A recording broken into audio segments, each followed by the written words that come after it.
Hi, I'm James, and welcome to Science with James. Today we will be crushing a can by heating it up and cooling it down rapidly.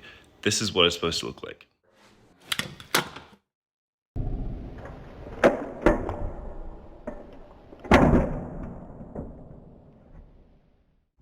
Alright, things you need for this experiment. Cans, water, a bowl full of cold water, a pan to heat your can in, and tongs or gloves if you want. Okay, first things first, put water in the cans, just fill it up about a fourth of the way.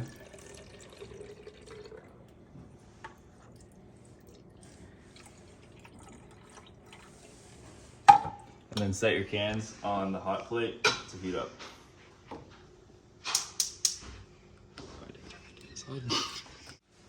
Alright, and then turn the heat on and apply heat to the cans.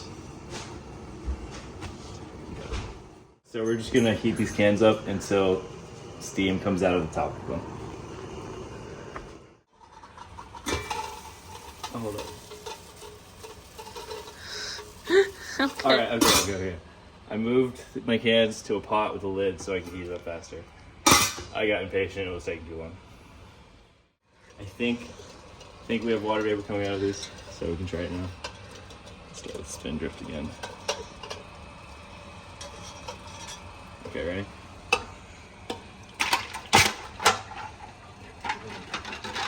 Okay, as you can see, the can got crushed and a lot of water got sucked into it. We'll try it again. Maybe get a better result. Okay. There we go. That was a good one. Wow.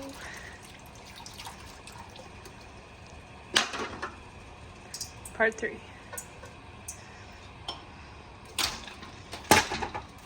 That one was lame. What's that sub called? Alright, this is the can before we apply heat and this is the can after. Before we apply heat, the can is filled with water, molecules in liquid form, and then air molecules. After we apply heat, the water starts boiling and the air molecules disperse, and then the air molecules will get replaced with water vapor and they'll be spread very far apart. Ready? Go. Yeah. Okay, so this is the can that's been on the stove and heating up, and you can see the water molecules are dispersed in its heated state. And then we're gonna flip the can over into the water, into the ice bath, and then it's gonna create, and so the water molecules are gonna rapidly compress together, create a vacuum, and the outside pressure is gonna press in on the can and the water is gonna be sucked up into it. And that's what gives it the weird implosion effect. As you can see from the video, we start with a can filled with water and mostly air. As we apply heat to the can, the water starts to boil and the air is replaced by water vapors inside the can. When we flip the can over into the ice bath, the water vapor suddenly turns back into a liquid, creating a vacuum inside the can, and the outside pressure is higher than the inside pressure, creating the crushing effect. And the vacuum pulls water through the opening in the can into the can. At stage 1, the water in the can is boiling and turning into water vapor, and it's at 100 degrees Celsius.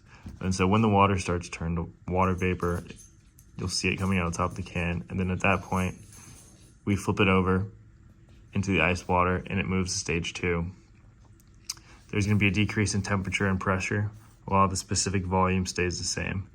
So the change in P is what creates the vacuum in the can that sucks in the water and creates the implosion. From this equation, we can tell that P is directly proportional to T because R is the same and R is the same here and R is the same here. And the specific volume will be the same and the specific volume will be the same. So when the temperature changes, P will always change with it.